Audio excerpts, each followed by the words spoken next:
berlangsung lebih kurang 1 bulan itu ada 2 kali kami hadir ke lapangan untuk melakukan pendampingan atau asesmen. Kalau kata lainnya mungkin monitoring atau evaluasi.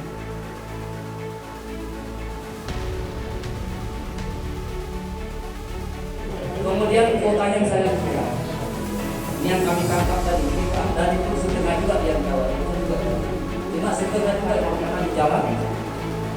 Yang kedua, informasi penting bahwa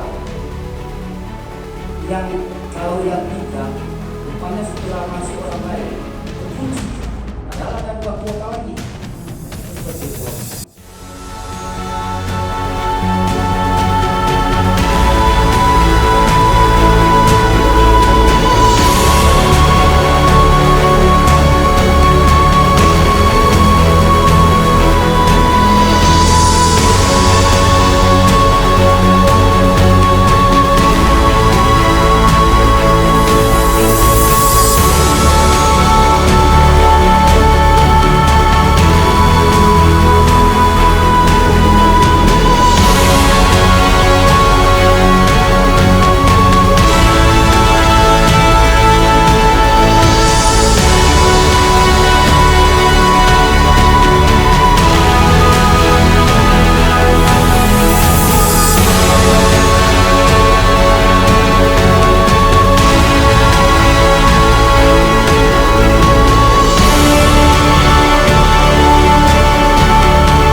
Assalamualaikum warahmatullahi wabarakatuh.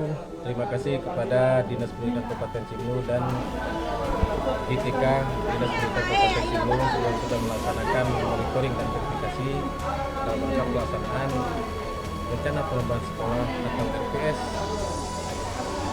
beserta diklat penguatan kepala sekolah gelombang 3 tahun 2021. Demikian, terima kasih. Assalamualaikum warahmatullahi wabarakatuh.